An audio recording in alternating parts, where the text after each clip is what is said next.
Hello and welcome to the Proclamation podcast. I'm your host, Luke Nolan. You'll notice in our first few episodes that we called ourselves Fourscore Sessions. That's okay. We still are part of Fourscore Sessions, but one of our lovely team members came up with the name Proclamation Podcast, and we couldn't pass it up. So follow us on Instagram, YouTube, and all those other platforms that we forget about, and enjoy these episodes of the Proclamation Podcast.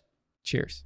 All right, Fourscores. Hello and welcome to our first episode, our first interview of the Fourscore Sessions podcast. We're here with Shawn Harry, artist extraordinaire, the painter of our beautiful background, and we are so excited to just sit down and talk about life, talk about art, talk about social media, whatever else comes to our mind. I don't know. As you guys will see, we don't have a huge agenda for each individual podcast, but our overall agenda is to hear your story. Maybe you'll get a little bit of my story in the mix. And thank you for being here and for just honoring us with this time together. Yeah, of course. So we are going to dive into it, and I think you're going to see a lot of Shawn's heart for art and for what we are going to be seeing in these future podcasts. Some of the art I do is, I guess, meaningless, which is hard to tell people. I'm purely just making that piece so I can, it's for another piece of artwork. So I'm experimenting and troubleshooting and stuff like that. And so people, when I just leave it and I don't erase it or destroy it or whatever, people are like, oh, what's this one mean? And it's hard kind of telling them nothing, you just always want to have this amazing story. Yeah, this amazing story, this super deep, existential, that's what everyone likes to hear. And one of the piece that sold recently over there. My friend bought that. Yeah. So I remember Nate asked me what does it mean? And I was like, honestly, it's inspired by Dr. Mario from Super Smash Bros. And as well as other things, because just the sort of I guess this problem that I guess first world has with pills and medicine and stuff like that. I'm just that's they just rely on medicine so heavy to cure whatever. And it's so that was that. It was kind of just they use pills and stuff as a crutch, but I really like the imagery of Dr. Mario. He one of his projectiles in Smash Bros is throwing giant pills at people. Oddly and enough. It's pretty good. Fix it. Yeah, and I like that because it's it decreases your health in the game. So the more he throws it, but yeah. Kind of ironic. Yeah. I just went to the doctor and I was like, yeah, my knee's pretty jacked up and it's been jacked up for a long time. And basically I told him I want to get surgery. I want to fix it. And they're like, no, you just need to kind of live with it and just get some physical therapy. And the last thing you want to do is get surgery. And I'm thinking the last thing that I want to do is fix the problem. Because they just want to give me pills and give me physical therapy. I see. And just live with the pain. Prolong and I'm the dude, process. I'm 33. I got hella days to go before this show's over. And my wife's having a baby in November. So I'm like, okay, let's max out the out-of-pocket on our insurance policy and just get it fixed, Yeah. This was all discolored and jacked up for days. All I did was just put my knee on the ground. Is it because of wrestling? Yes. Okay. Yeah, it is actually. Yeah. Did I tell you I was a wrestler? I didn't know that. Okay. So yeah, it's from that. And so it's already been going on over 10 years. Wow. And I'm like, wow. So can we just, no, just go see another doctor, take a pill. I was like, I'm fine. I'll just go see the physical therapist. So that's interesting that you'd say no surgery. I have no idea though. You're not a doctor? No. I wish I was I think about like professions a lot that I would switch out for like art, because I do think like we all are like blessed with gifts and talents and stuff like that, and I always think like, why couldn't I have been good at like math and then like medical field, science, like But then you'd be boring. I don't know, man. I'd be making a lot of money, but like Maybe not boring. maybe not boring, but I don't know. I'd My rather brother's like, really good at math, and he's not boring. So yeah, like I used to want to be a math teacher. Like in first grade, I think I was like, I want to be a math teacher. And then like now I'm terrible at math. I still want to be a teacher, but like, do you want to teach art? yeah, ideally like teach art as a college professor. Okay. That's like way later though. I'm not trying to be like a wonderkin, like young, super young, just Yeah, like prodigy.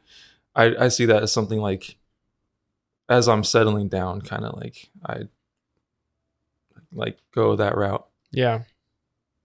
Do you think that you'll be an artist who like makes it?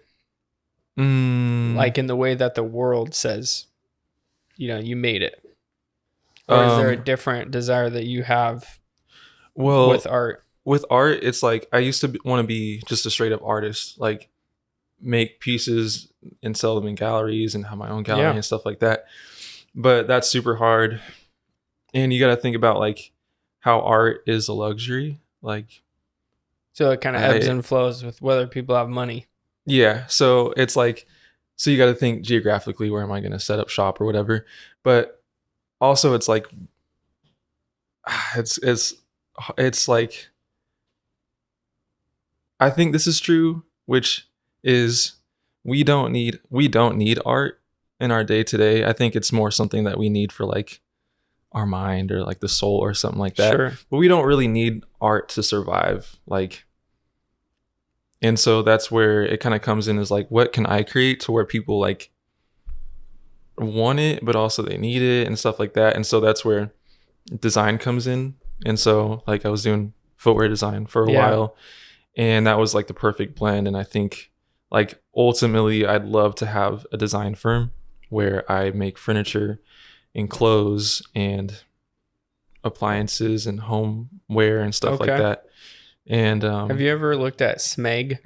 Yeah, I love the Smeg. brand. Mm-hmm. I just got their grinder. Really? Actually, Bigelow doesn't know this yet, but he's going to do an unboxing video of it for me.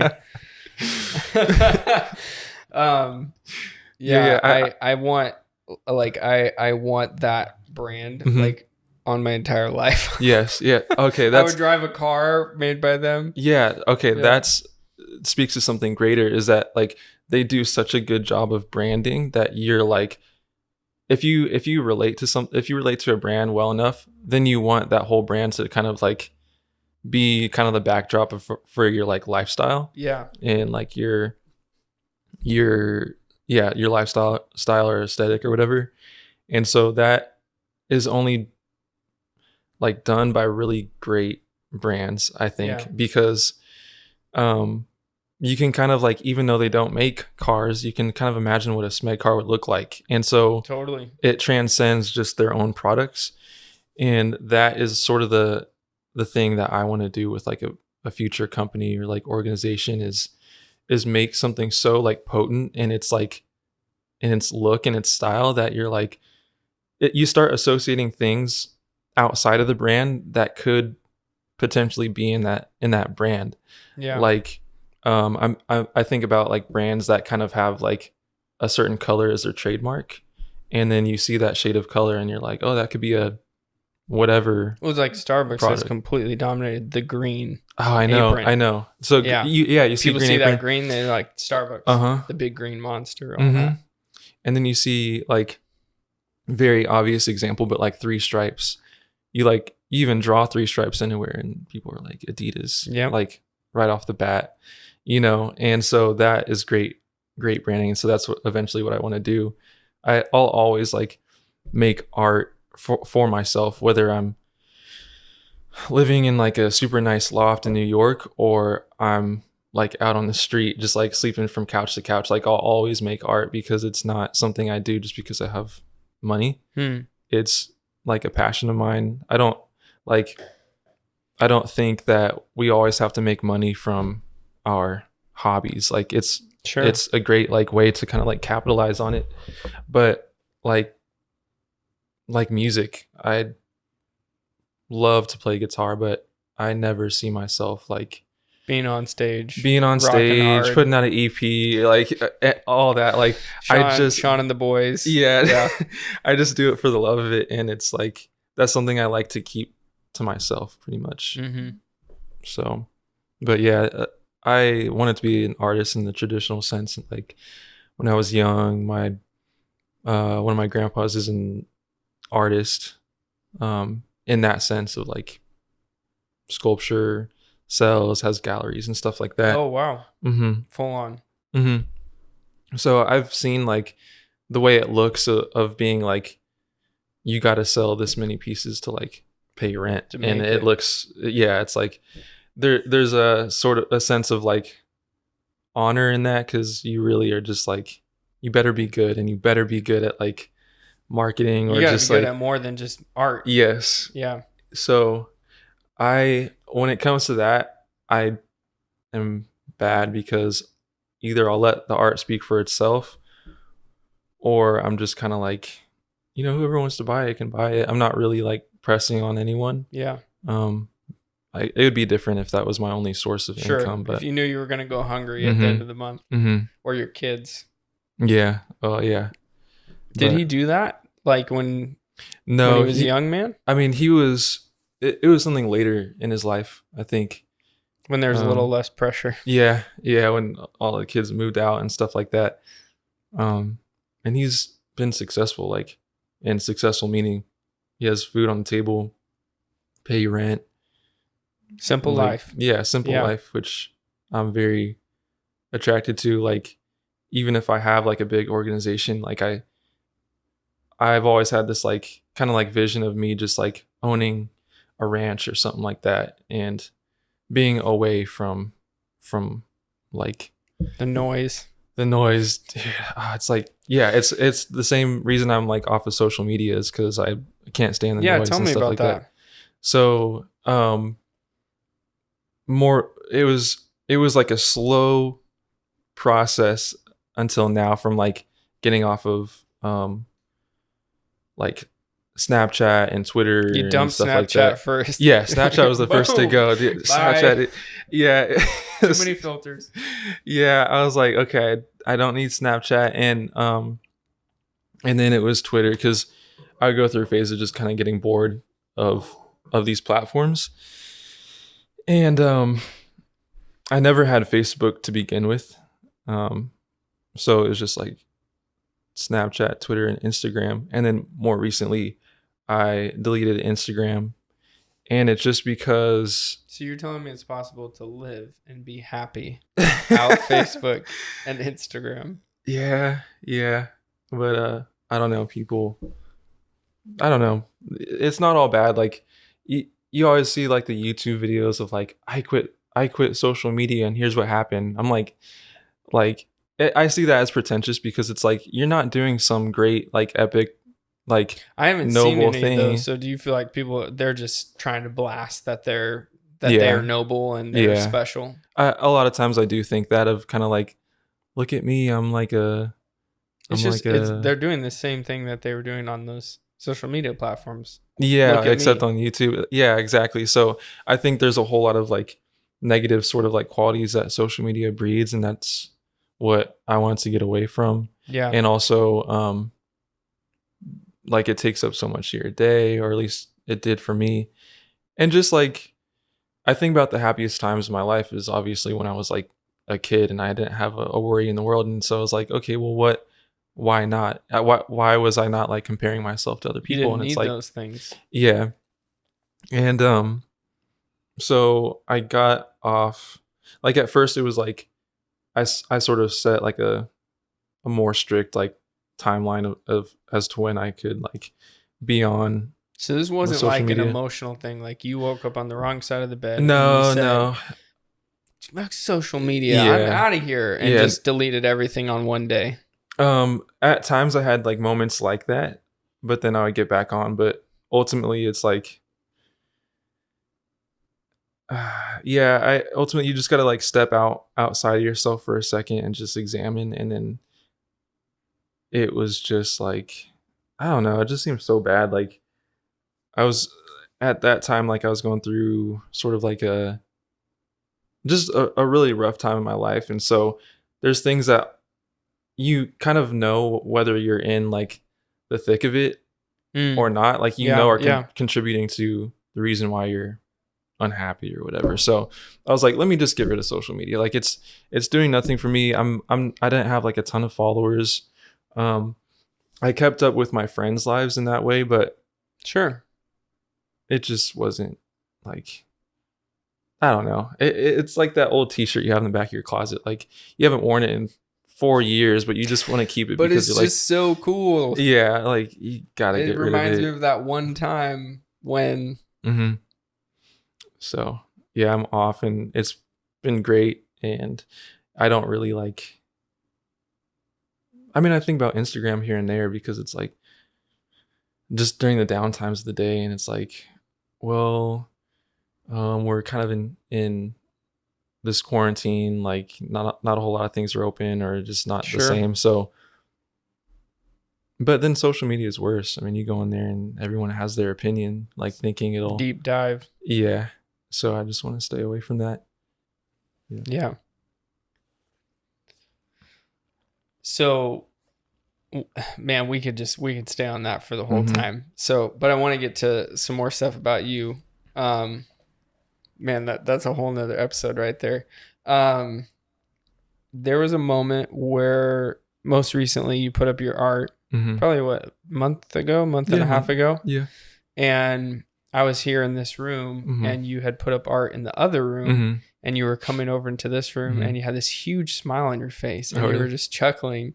And I was like, "What's up?" And you're like, "Dude, people are already talking about Oh, my yeah, art." yeah. Tell us about that moment. Like what did you see? And then like what does that start in your brain? Like Yeah. where does So, that go? um, the situation was I had literally just put up artwork. Like my hand just left the canvas from like straightening it out on the wall, and I passed these two uh ladies, and like they're looking at it. So I'm like, I wonder if they're talking about it. So they were talking about I think this piece that I have that's like just like an orange square, and then I painted like some like little shipping label at the bottom to make it look like really industrial, and like um it's very much like an abstract piece, like. And so they're talking about that one, and they're like, it's just, one of them says it's just an orange square, like what, what is it, like I don't get. And then the other one's like, well, that's like, she said it's not just an orange square, there's stuff behind it you can see and stuff like that. And Oh, so cool. one of them She was, had two totally different yeah, perspectives. one of them was devil's advocate, and one of them was I guess conceptual thinker, we'll go with. Yeah. And um I loved that. I don't care if someone bashes my artwork at all. It's like, that's one of the great things about art, is that it doesn't have to look a certain way. You know, it's it's like, you can critique artwork, but I mean, if I paint it a certain way, that's how it's supposed to look. Yeah. You know? And so I love when people talk about my artwork, like they say it looks like a pizza slice or whatever and stuff like that, because it's just whatever they think, Yeah. whatever their mind comes up with.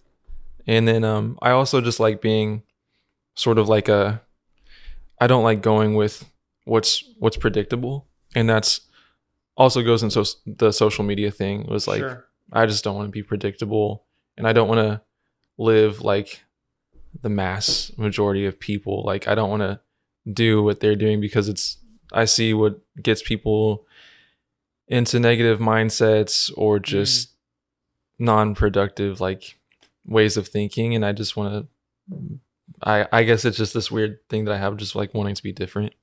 Well, one thing I've noticed about you though is you're not just unpredictable for the sake of being unpredictable. Mm. It's like somebody who they just like die on a hill just because they're like, I'm gonna be the Mm-hmm. person who never does this. Yeah. You know, like right now it's I'm never gonna wear a mask or I'm always gonna wear a mask. Mm-hmm. You know, and it could be something like that or something way deeper than that. But I've noticed with you that you're doing those things, but you're not like expecting everybody else to do those things. Yeah, it's sort of like I'll do them because it has to come from like a genuine place. Like authenticity is a big one. And so I don't like feeling like inauthentic. And if people don't get it, then that's their thing. They don't have to get it. Yeah. Yeah. Do you feel like, or do you find yourself seeing people like myself who have those social media as less authentic? No, because social media isn't bad. It's just social media isn't bad. It's just it's quick. It's like you can quickly make it a negative sort of thing. Yeah. Um, yeah, I'm not too big on like labeling social media as good or bad. It's just like whatever you make it. And so for me, You get I in what just you put couldn't. out and Yeah, vice versa. yeah, exactly. I couldn't make it like such a great thing like that positively affected my life. I guess maybe now it would be different if I went back on. Um, but I couldn't do that, so I just got off. And maybe it's different for you. Like Yeah. yeah, it helps business and connect, networking and stuff like that. So yeah. I asked a friend the other day to help me find, he's really great with audio stuff. And I said, hey, will Mhm. you help me find some really good speakers for the coffee shop? And he's off of Facebook. And Mhm. whenever I ask people stuff like that, or my wife and we are looking for some stuff for our baby, some Mhm. used stuff, we're always on Facebook Marketplace. And Okay. he's sending me all these Craigslist link. And I was like, Craigslist? Yeah. What's that? Yeah. And yeah, I mean, he found some amazing stuff that I hadn't seen on Facebook Marketplace. And just a reminder of like, if you get stuck in one school of thought, Yeah. you limit yourself Yeah. a lot, and that was a very obviously stupid example. It's not a big deal, but it just to me was also representative of like, oh, his mind is thinking a totally different way because he's not even on Facebook. Yeah. I do think that your mind works in different ways when you're not on social media. For sure. And that's another benefit of it. It's like this is nothing new. It's like there was a time before social media, but it just doesn't seem that way. Like, Mm-hmm. and I don't know. Yeah, it's just like I'm like, guys, we all operated very well without social media, and so it's not some heroic thing to be off of it. It's just you don't have it. Yeah. You have a TV or you It's don't. like driving at a your manual house. transmission car. Yeah. You're not some superhero because you can do it. Because Yeah. everybody used to do it. Mm-hmm. Yeah, that's a perfect example, actually. Yeah, but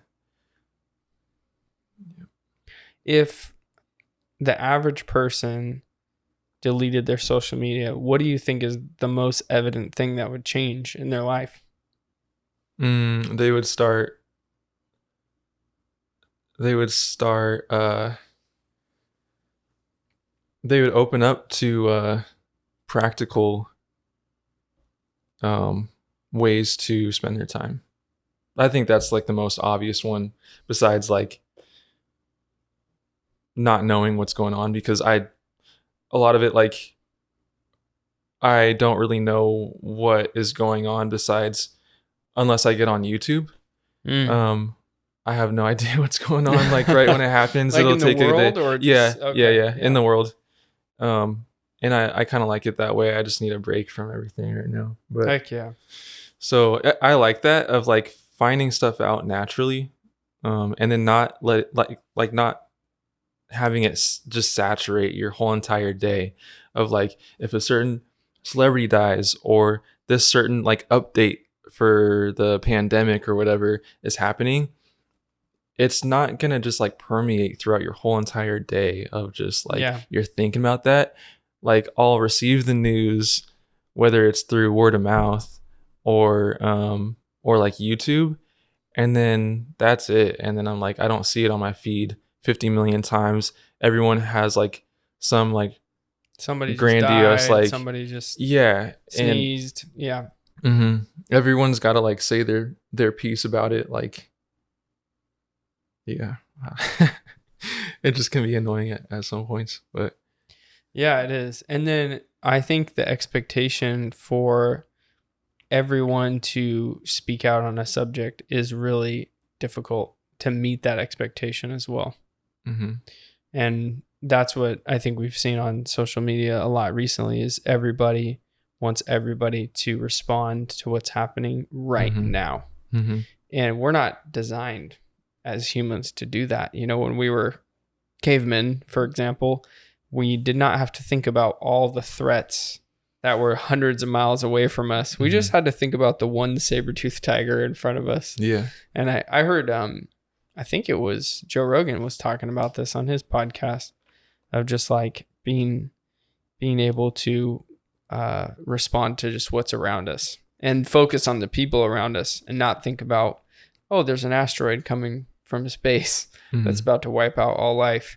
You didn't think about that. You just saw a flash of light and you were dead. And it wasn't like you had to be stressed out and panicked for 20 years waiting for it to come. Yeah, it's so true. Just what's around you. That's another thing that's pretty obvious. Like if the average person got off of social media, they'd be more concerned with what's right here and investing more time into that. But yeah. Well, speaking of what's around us, we're going to take a little break and then we're going to talk about your painting. All right. Sounds good.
All right, welcome back to the Fourscore Sessions podcast. We're here with artist Shawn Harry, and we want to talk about this piece that you did for us. So I came to Shawn and I said, "Hey, we need a piece for the background of the podcast." And you and I got off on like some crazy idea of it being ginormous that soon got derailed by the specifications of wood that are available. Oh, yeah. That's right. And I was very optimistic. That didn't happen. And then I kind of gave you, I guess maybe I should hear from you. Like, what was the vision that I gave you for this painting? You said you wanted to be like a little bit like edgy. I think it was one of the words that you used. You were like, don't be afraid to just make it like really different than the other like iconic like Lincoln painting that you guys have. And so I think you're like, you gave me an example of another piece of art, like Lincoln piece of artwork that Manny did. And and that was like a really like different take on Lincoln. So that automatically I knew what I was going to do because I have an entire sketchbook of faces like this just like all the pages are just like have a face like this. So I knew that I was gonna do that because that's really my like most sort of like pop art sort of like thing that I do on a regular like, basis. Yeah, on a regular basis. Like it's funny, like the stuff that's like in the shop, like that can't really be translated to Lincoln. I mean, like, what am I gonna like abstract? Yeah. So I was like, oh, I know what I'm gonna do. And so I thought about it and I was like, how do I make a face like this still resemble Lincoln? And to some people it does, some people it doesn't. And that's what I got like from that conversation was like that I already knew what I was gonna do, but how I was gonna do it was like the hard part. That's what I gathered. So it's been identified as everything from a popsicle to a piece of pizza. I could see popsicle because of the neck. But a slice of pizza, I think that was a bit of a stretch. Yeah, I'm thinking the hair might look like some like cheese like blowing in the wind or something like that. But like I can't. I don't know. Pizza? Slice of pizza. Come on, guys. Oh, you know what? The hat could be the crust. Like if the piece of pizza was like it was like the triangle was facing down, so the hat is like the crust. Or I think maybe what threw them off was his glasses. Yeah. Or those are actually, correct me if I'm wrong, they're like opera glasses. Mm-hmm. And maybe they thought those were pepperonis. Oh, I don't know. Okay. That could be it right there. But I remember I was sitting on the couch because it was in the other room, and I just looked. I was like, "A piece of pizza? Yeah. Come on, that's Abraham Lincoln." Well, that's my favorite one because if I can make that look like a piece of pizza, then it's like, I don't know, sky's the limit. Like it is really proof that everybody sees art differently. Yeah. One of my favorite places is the SF MoMA to go and look at art. Like I wish I could live there. Like I wish they had like a little loft upstairs or something. That you just crawl down every night, walk the halls. Gosh, dude, like it's like when it's like when you do cupping for coffee. Imagine every single like cup had just like the best espresso in it, or just like the best coffee in it, but that's how it is for like 100 of those cups, and it's like that's what it's like when I walk through there. It's like I'm just getting to intake. I gave this example, like it's like reading like a bunch of different like pages out of a book when I walk through, because I'm like problem solving my own artwork, and I'm getting to know about the times. Wow. I'm getting to know about the artists themselves, and just like the different decisions that artists do. And then this piece of art looks pointless and easy, but I know that it was really hard, and I know that what kind of like itch they were trying to get rid of, like when themselves. And so walking there is really just like it's hard to go there with people because I really can't like communicate to them what I'm thinking or what I feel about a piece. It's like I'll just say, yeah, it's good, I like it, or just like this is my favorite or something like that. I totally understand people like you, because there's a whole group of people who can be in like what I consider a serious environment, and they don't feel like the weight of it. And so if you were like, Luke, I can't go there with you because you're not going to take the weight. There are some people that I cannot go there with. Like, yeah, there's people that love. Yeah, people that I love and care about. You're not going to MoMA with them. Yeah, I think. Yeah, that's definitely true. And there are people like I want to go there with, and it might be people that have nothing to do with art, that I just want to get their opinion about. But yeah, I'm like listening to a very serious monologue from someone, and there's other people like talking and laughing, and I'm like, shut up. Like, this is so serious, you know? Yeah. Or like when my wife starts talking to me in the middle of The Godfather, I'm like, no, we're watching The Godfather. Oh my gosh, that's my favorite movie. The Really? Godfather, yeah. All right. Yeah. The first one. First Or one. just as a whole.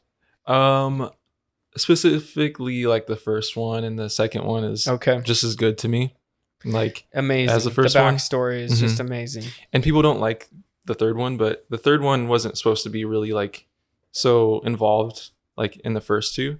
It was sort of like it almost didn't even get released, and so they went through a whole like renaming process for it, because it was just kind of like this resolve to the first two, and it was sort of like it was an after.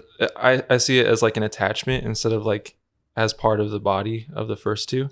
It's like the difference between the Star Wars trilogies and the Han Solo movie, or yeah, I definitely whatever. like say those are it's like that. sidebars, sort of. And Star Wars, man, don't even get me started. Yeah, we better not. We got a lot of ground to cover there. Yeah. Well, let me ask you this: if you could sum up in like one word or one sentence, what The Godfather is about, what is it about to you? Ooh. Let's see. Godfather is about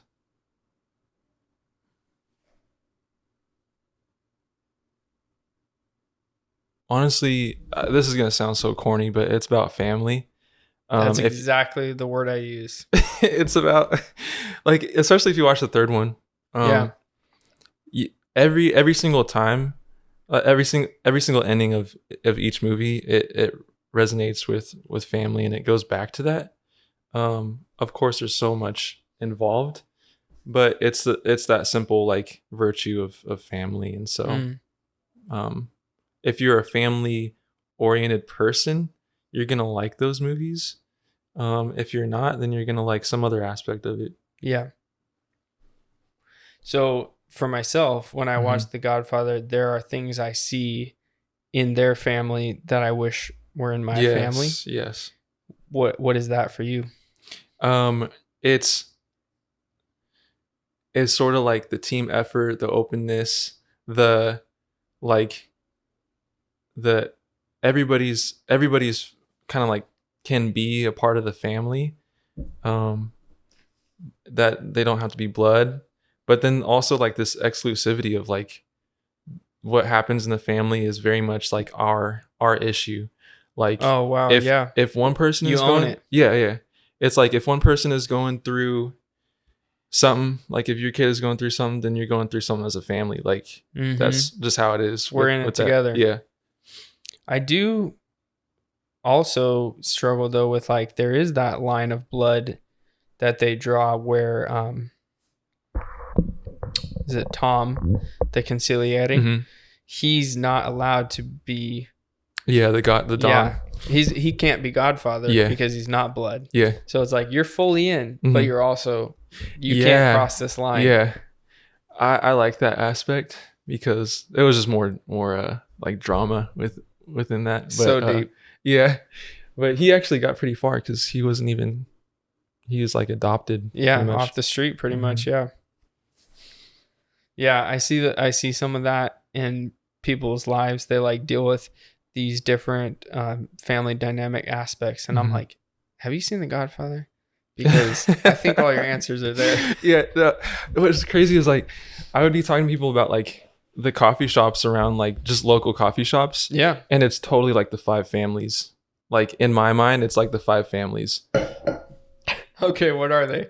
I don't know the names of all the families from like The Godfather, but it's like obviously the Corleones, like they're the most like legitimate ones. Sure.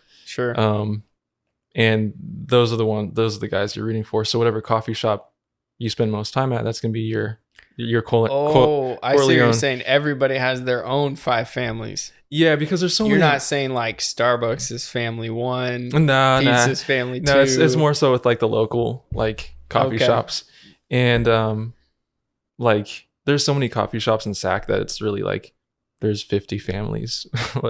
Yeah, like totally. There's not just five, but in my circle, the coffee shops that I frequent, sort of, I can like place all those guys like in a category. Yeah. So what are your five shops?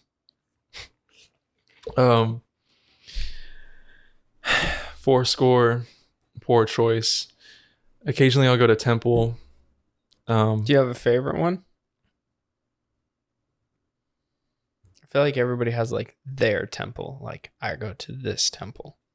Oh, as far Temple. For me, that's the Fair Oaks Boulevard one. Okay. Yeah. I'll just go the one on S, honestly. The one on K is just it has been infiltrated by many just Sacramento people that I like. I like going to a coffee shop where there's just like a lot of business people for some reason, Okay. because then I'm sort of like the outsider that gets to You're come the in artist. and disrupt in a sense. When there's like a bunch of like artists and skaters and just like all the young like hip people, I don't know what it is. I just feel kind of uncomfortable, so I get out of there, and I don't really like being part of that. But when there's like the one on 9th Street is like all the business people go there, like all the state 'cause workers close and to stuff. the Capitol Yeah. and the courthouse and all that. Mhm. Yeah. Last time I went for jury duty, I walked there, Okay. and Yeah. I did notice a lot of suits. Uh-huh. Yeah. I love that. So you Yep. just walk in with like a blank canvas and you just start. Yeah, that's what I painting. do typically. Yeah. No. I'm So gonna it's start painting this guy in a suit. Just paint him, drinking yeah, his coffee. man. I don't even know. I feel like I'm gonna phase out of painting. Oh, I've already phased out of painting like representational stuff. Like I don't want to do people anymore. Yeah. Hey, did your last one? Yeah, that's kind of like my last one, because it was sort of like a commission based thing, and like, I mean, obviously, I want to do a Lincoln painting for Fourscore. I mean, who else is gonna get to do that? Like, you know what I'm saying? Nobody So, actually. yeah, that's what I'm saying. Like, I have to. Like, Yeah. it's like coming out of retirement for like, One last hurrah. Mm-hmm. So Well, you nailed it. So thanks. yeah. Yeah. It could be a pizza or it could be a. Tell me about the bone. Yeah. That was. I'm still thinking about that bone. Well, the bone really. If I say what it like means, and there's mystery lost. It's like. It's gotta stay. Yeah. It's gotta stay in the fog. Yeah. All right. There's some stuff that's just gotta remain unexplained. Yeah. So that there's you still look at it and contemplate. I gotta tell you, something that's blown my mind is that only one person has identified that it's the moment he's being shot. Really? In a way. Mm-hmm. Obviously, there's more stuff in there than, he wasn't wearing a hat when he was shot. Mm-hmm. He didn't have a pen Mm-hmm. or a quill when he was shot, so to speak. But like somebody clearly identified that it was like the whole inertia of his face is going in that direction. Yeah. But most people they say that they see the bullet, but they don't realize that it's tied to his assassination. And that blows my mind. Well, like in classical painting, there would be like I said with the MoMA, like I'm going through and I'm essentially like reading the paintings, which in classic paintings, like that was very much what you did in a painting. Is like a pomegranate would symbolize something, a bone would symbolize something, a skull would definitely symbolize something, and like if a clock was at a certain time, that so like these classic like artists, they would implement that stuff. And so when you saw a painting, you'd say, okay, this person had this sort of like level of prestige in their town or whatever.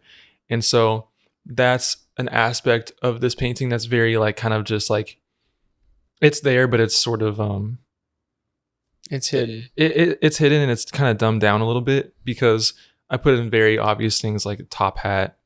Sure. And then there's the bullet, and there's like the fountain pen, stuff like that speak of the time that he was living in.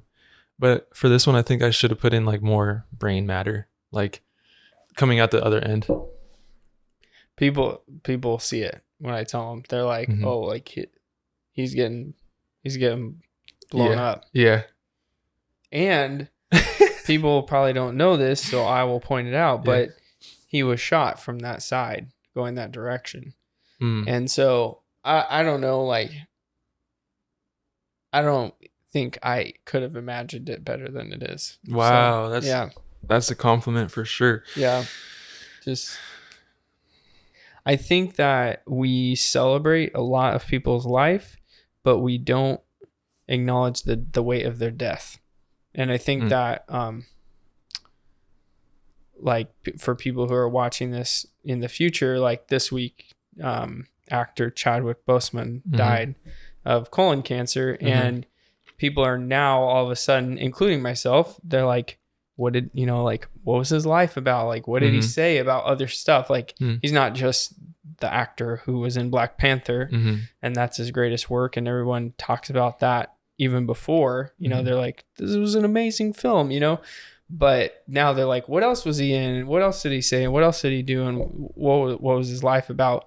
And it's like, do we really have to wait until somebody is gone to acknowledge the things that really make them who they are? And I think that we are definitely challenging ourselves as a society to look and talk and think about the things that people are now, not just waiting until they're gone. Yeah, I think it's always a shame, but like we should be doing that. Like, we should be doing that anyway. You know what I'm saying? Like, yeah. Why don't we? Because like we think we have the luxury of time, and I see you every day, so I'm not gonna feel like there's a sense of urgency, stuff like that. But do you think the Marvel movies can be considered films, like good films? Uh-oh. We're getting into some heavy hitting topics here. Because you like The Godfather, so it's like, I know you're a fan of like.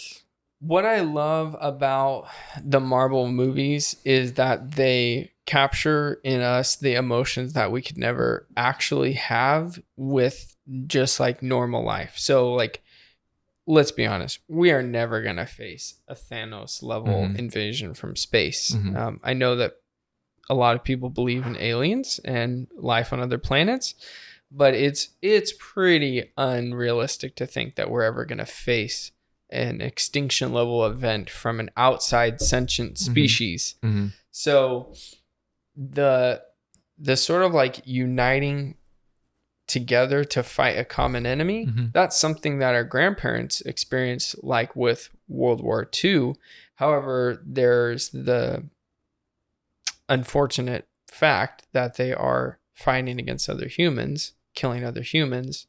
It's not somebody who wants to completely destroy the entire human race, but they did think that the human race should look and act a certain way. And so I think that for us as like younger generation millennials, people who haven't experienced that type of uniting, devastating, like completely unreal threat from an outside source, it like brings up in us those same emotions that they experience in real life. To them, there was this outside enemy that was going to be so destructive, and so it brought together the best of the best in order to defeat it. And so that's what I love about the Marvel movies, is it's like, and it's individual journeys. So like Black Panther and Thor and Iron Man, they're all going through their ups and downs, and they're failing big time as individuals. Yeah. You know what I mean? It's like that's what I love. The format is very much hero's journey in all these movies, and there's that parallel you can draw from their struggles and that to like our lives and stuff. But in terms of like artistic value, like, see, what you're talking about is the difference between art and entertainment. Yeah, I mean, of course those they're entertaining. Entertainment. But I'm the like, Godfather is art. Yeah, Godfather's art. See, like, I'm okay with like Avengers taking the top spot for highest grossing film. Like, sure, I don't have a problem with that just because it's like easily consumable content. And so that's just what it is. It's going to get a lot of views or whatever. Sure. But see, Taxi Driver was a far better movie than Endgame. Like, I'll just say that. Like, Yeah. Taxi Driver, there was like, what does that movie have? Like a page of dialogue, and it's better than Endgame in my opinion. But that's just, I mean, that's subjective. But Did you see the movie All Is Lost, no, starring Robert Redford? no. Probably came out like 5 years ago. Older guy gets on his sailboat, capsizes, loses his pretty much all of his equipment and food. He loses everything. It's called All Is Lost. And there's only 2 times that you hear anything in the movie as far as dialogue, and one is he's trying to get his radio to work, and you hear a little bit come through on the radio. Don't even remember what it was. And then at the end, when he realizes all is lost, he just yells one expletive really loud. And that's all the dialogue in the whole movie. And I loved it. Yeah. My wife hated it. But I was on the edge of my seat the whole time. And that was art. Yeah. To do that. Yeah. Yeah. It's hard because it's like art is subjective. So I go back and forth between like kind of being that like pretentious like artist of having all these like philosophies and like looking back at what like critics had to say about certain pieces and everything like that, and then just thinking like art is so whack like sometimes if it doesn't serve a purpose. So like I like when there's like realism, or like you have a realistic like interpretation that's involved in art, and it's not just like this sort of like whimsical sort of romanticized like, oh, and the way that one little stroke right there represents that. And it's like I do some stuff like I was telling you earlier, like I'll make some pieces of art that literally mean nothing because I didn't want them to mean anything. It doesn't have to mean anything. Don't you think that in that though they did mean something?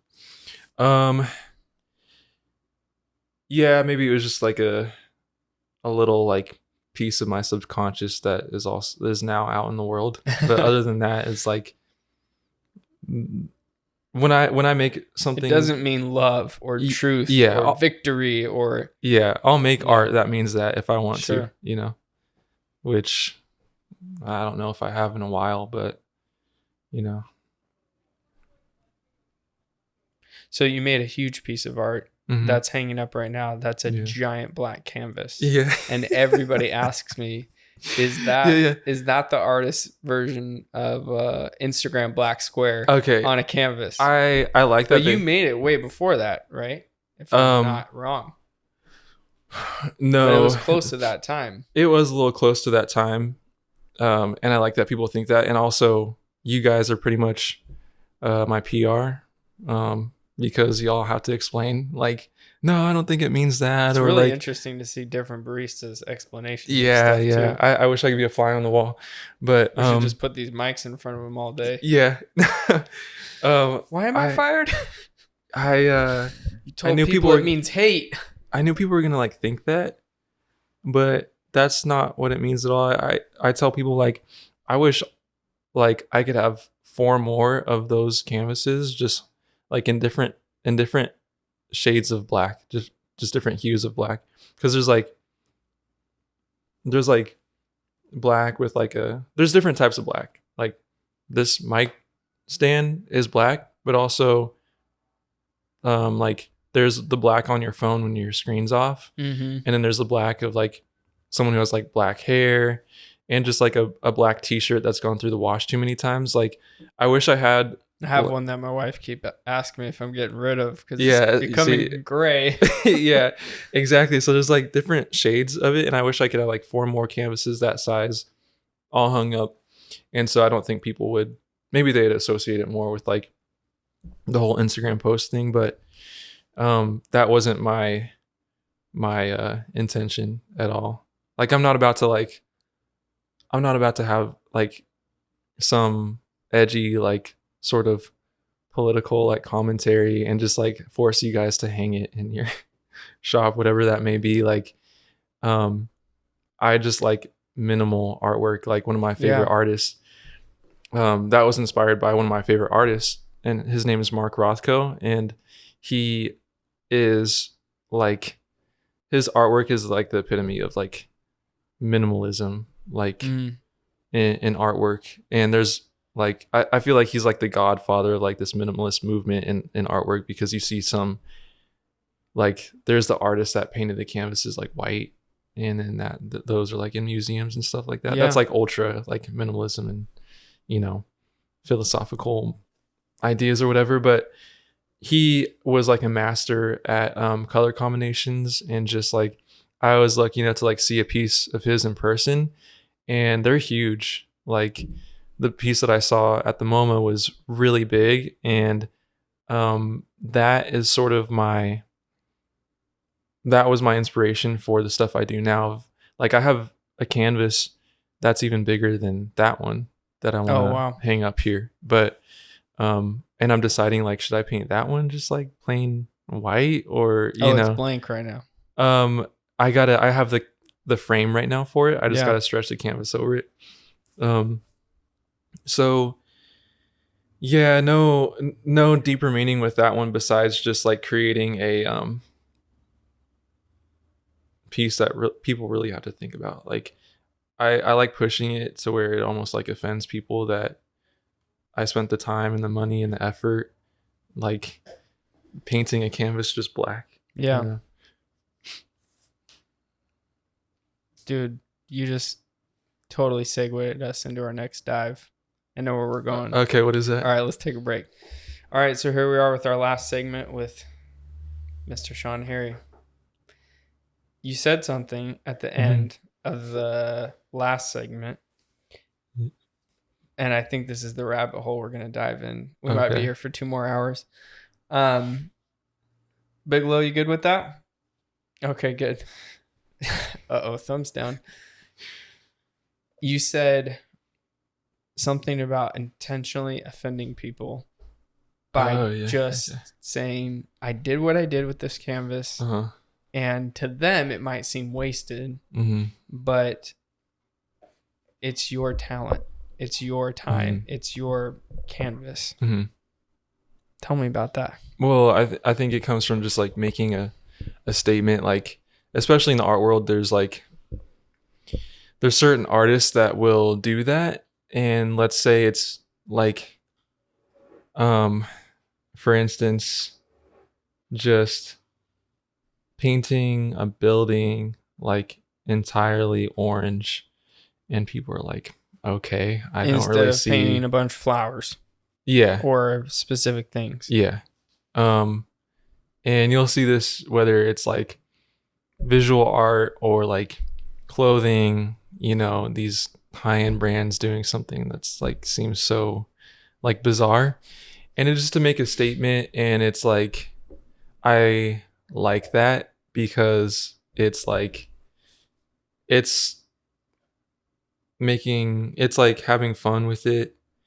And also it's just that idea of like, what if someone did this and then you do it and it exists in the world now, and people get to actually lay their eyes on it. Yeah. And I'm thinking of an artist right now, but I don't want to whatever. Yeah, I don't want to talk about him. The time waster? Huh? The time waster? No. Different artist. Different artist. Different, controversial artist, but whatever. It's like, it wouldn't make sense for me to talk about him because this isn't really, I mean, our audience may know him, but it's this artist, Jeff Koons, that did the sculpture outside the Golden One Center. Like the colorful like mirror sculpture, if you've seen that. But he's the one that does like they're like the sculptures of like balloon animals, if you've seen that. Yes. And then he did the Michael Jackson and Bubbles like sculpture, all made out of like, I forget what it's made out of. It's like It's not glass. It's something else. No, yeah. But that's that artist. And so people like don't know how to feel about his art, but I kind of like it. But isn't that part of what you do as an artist is you challenge people to think in a way that they haven't thought before? That's what you're supposed to do. And so that's what, at least that's what I think you're supposed to do. But then you're getting into doing what you're supposed to do. That's not very artistic. Well, it's like, what are we doing with art if it's not to push the boundaries? It's like, if you're doing stuff that's predictable and in the format and you see it on Pinterest and you see it on Instagram, just get out of here. I'm not gonna see any value in your artwork. Like, if you're doing stuff that's been done before and this is a problem with like a lot of Instagram artists, is like they'll do stuff that is technically sound, but they just did it because they want to show everyone else, like, I do this like cutesy style too. Like, yeah, I can do this too. It's like with interior design, like for some reason, like all these like influencers are like buying the same like style of house. Like, it's like, I even like when I was working landscaping and we would pull up to like these mansions to do their yards and stuff like that. And like all these houses kind of like look the same. And it's like, if you're having millions of dollars, like custom made, extremely expensive homes. Yeah. And I can't stand that because it's like, y'all have millions of dollars and you should be having something unique, like, and not just, it's like a keeping up with the Joneses type thing. And they have that. I need that. They have that. I need that. Yeah. So with artwork, it's like, oh, people like this style of art. Well, I can do that too because I know how to draw. Yeah. And it's like, nah, you got to do something different. And you're never going to stand out. It's like, and that goes into the pursuit, what your pursuit is in art.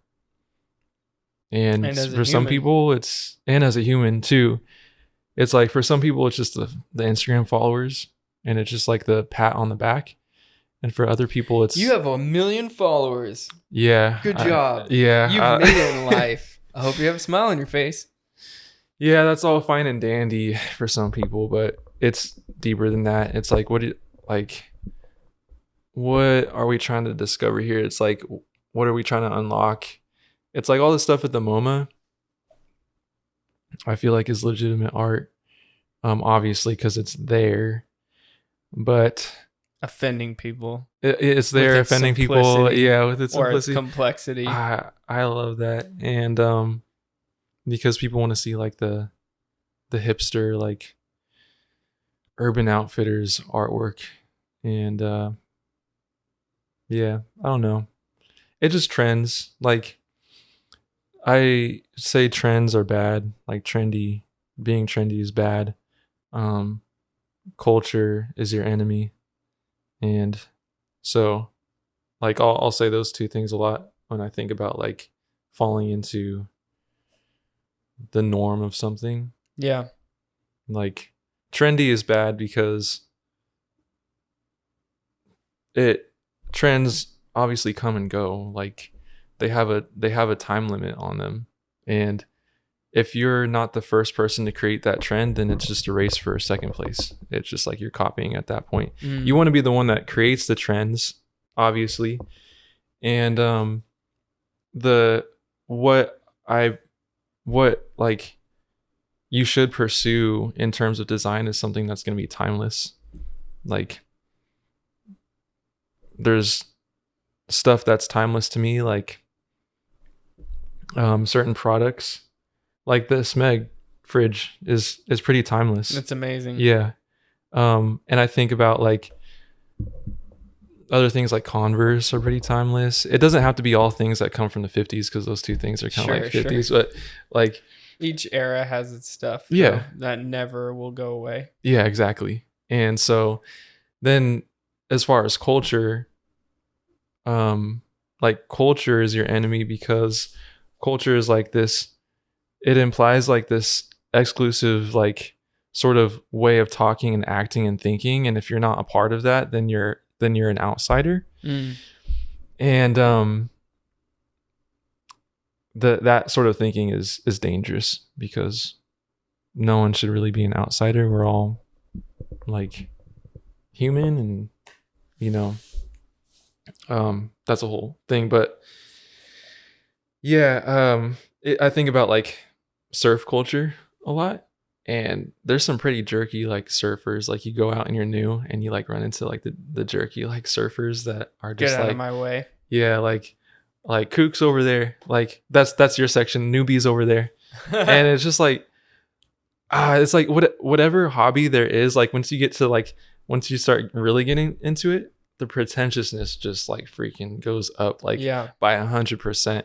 And that's like the surf culture, the art culture, the coffee culture. And it's like, yeah. you don't know the terms, like get out. You don't know what this brand is, you're not one of us. Yeah. And so that's where culture is your enemy comes in, because it's not like, it doesn't promote like learning and exploring and like lifting each other up. It's like, you gotta be this type of person to run with us. And I don't like that at all. And that's another reason why like I find myself like not liking like social media and stuff like that. Like group mentality stuff is, you can still be a part of any of those groups that I mentioned. Yeah. And still be your own person, and that's what makes a group great, is different talents and different personalities coming into this one interest together. And not all dressing the same and talking the same, using the same language and liking the same things. That just is like some 1984 type, stuff. Totally. What about people who think that we should move that direction? Like all think the same and just streamline our way of, that's not good. Like that's obviously not good. That's so 1984. Like, okay, but someone who hasn't read 1984, okay, which I have, okay, but you're speaking to a broad base. Yeah, okay. And somebody's like, I don't know what he's talking about. What are you talking about?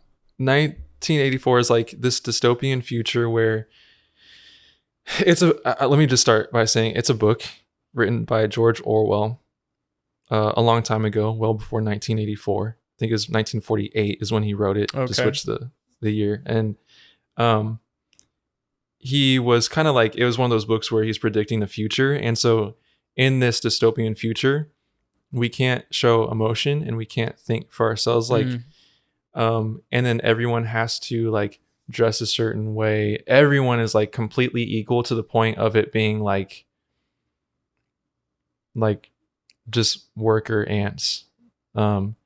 And so the common goal. Yeah, it's like if you show emotion, it's like or think differently, it's like a crime. It's like a thought crime or something like that, whatever they call it. And so like in a lot of ways you can see in our world right now, like we're moving towards that, because if you have sort of a avant-garde opinion, then people attack it and stuff like that. They want you to think like they do.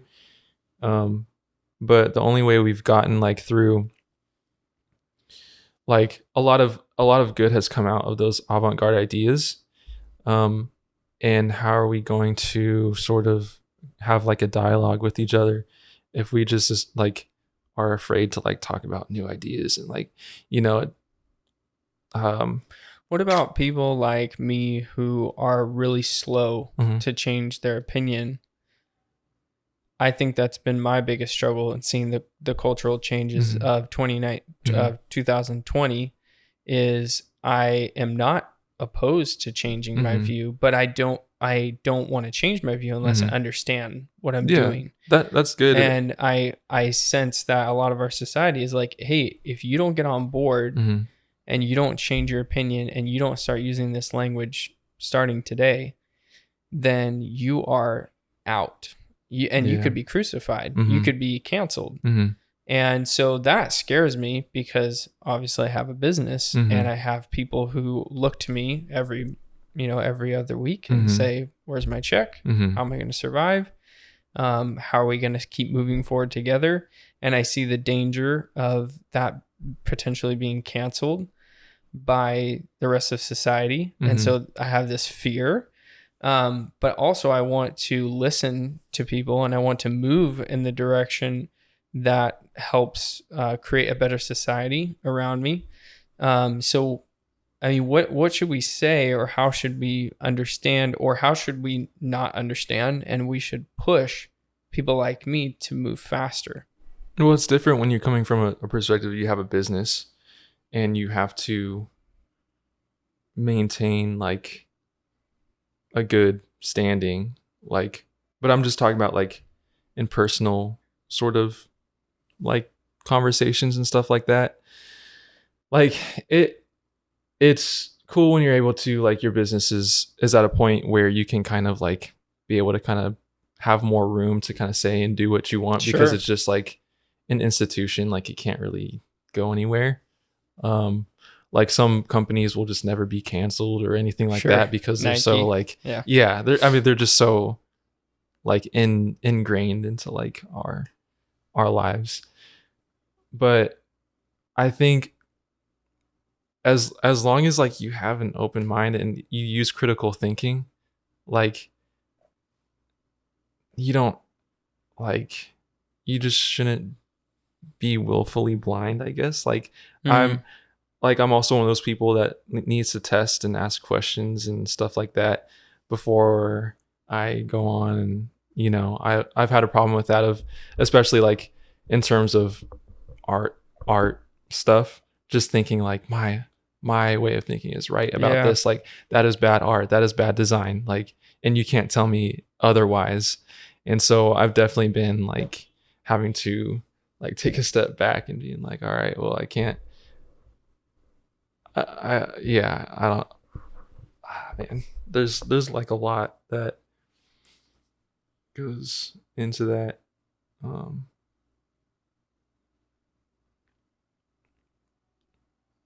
I think Yeah. that is what I want to see come out of this podcast more than anything, is that people see myself and the guests like you having open minds, having dialogue, not being afraid to ask each other questions, and to allow the other person's life experience to influence our worldview. And I hope that people watch this and their worldview expands. And we were talking about traveling and trying different foods and stuff before the podcast, and those things expand your mind, and you start to see like, hey, this is how other people live, or the tastes that they have, or the clothes that they wear. It changes our perception of our own clothes and our own food and our own taste and our own likes and dislikes, and what we think right and wrong is. My wife and I joke all the time about how we're going to run things in our house when we have kids, and there's things that our parents did differently, and to her it's like, this is the right way, and to me it's like, no, this is the right way. But it's not right or wrong, it's just a way of doing it, and sometimes it is right or wrong. But that a lot of times it's just culture. It says a different culture, even within our tiny little community of suburb Sacramento. We had very different culture in our houses. So we're learning. Yeah, that's like that's a whole other realm of just like parenthood. And like I can't even like my job right now is like a childcare counselor, like with at-risk youth. Oh dang, so I didn't know that. Yeah, I'm kind of getting a sense of like, well, I'm like responsible for like other people's schedules and like trying to like bring them out of this like harmful way of thinking and like their sort of like norms that they're used to like seeing in adults, like not being around healthy adults and stuff like that, and just being like having to be a role model or saying like that thing is inappropriate, or don't, just all these rules that we have for specifically for at the home that we're at. And yeah, it's scary because it kind of like solidifies like, okay, now if I'm saying like, if I'm teaching someone this, that's who I am, almost like you're locked into what you believe, because now when they ask the question, you gotta you got to have an answer You and got not to just believe 2 + 2 is 4. yeah. So you can't If just be that's like, what you're going to teach. well, and especially like with a kid, they aren't thinking like philosophically, so you can't say there's a gray area, to them. They don't know what that is. Yeah, you got to really just be There's like 2 sides. Mhm. That's it. Mm-hmm. Yeah, that's kind of scary and exciting. Do you feel like that's shaping who you are and what you believe? Mm-hmm. Yeah, I've always been like, at least I think I've always been pretty like strong in my convictions. Never really Not like many can say that. yeah, like in school, especially like if I saw kids doing something or talking about something, it was never like I want to be in the in crowd, or so I'm gonna change my way of thinking. I always had this sort of sense of like, that's what they do and I do something different. And if they want to test me on mine, I have a good reason as to why I believe what I do. I got one more question for you. Okay. So all the time I meet people here at the coffee shop, and within, a few minutes, they ask me, "Are you the owner?" Mm-hmm. Yes. And well, almost without fail, when I meet these people, they say, "Wow, you're really young. Mm-hmm. You don't look old enough, or you look a certain way." Also, I've had very awkward interactions with people who wanted to speak to the owner and treated me disrespectfully. And then when they learn that I'm the owner, it gets weird, right? For them, I'm laughing on the inside, sometimes on the outside. Yeah. And so I immediately, become aware like this person has no open-mindedness about who they're looking for. They're looking for an older white man with money who started a coffee shop or whatever, right? And they're like, "You're just this young punk. There's no way that you own this coffee shop." And so that is like a very real example that I deal with here. But even, like growing up, I always was like the short guy, right? Or the funny guy, or the guy who danced. So there's those things, that were put on me as labels. And some of those I'm fine with. I'm fine with people thinking I look too young to own a coffee shop. I think it's great. But there are things about it that bother me because they miss an opportunity to do business with me when they automatically dismiss me as the potential person that they want to speak to. Yeah. So you and I had a conversation outside a couple months back where you said something that really hit me hard. You're like, the first thing people see when they see me is probably a black man. And I was thinking about that sentence leading up to this podcast and how people view us a certain way. And then as an artist, you're trying to express yourself in this very like tangible way that people are going to see over and over again. And what is the difference between what's on the inside of you and what you're putting on canvas, or what's on the outside of you and what's in your heart? And so my question to you is, when people see Shawn, what do you want them to see? I want them to see my character more than anything. And so that goes into like how I act and I talk, and the things I talk about. There's good character traits that I want to portray, and I want them to see a different kind of, like, I guess now young person or man, or like he looks this way, but he is not feeding into how I think he should act.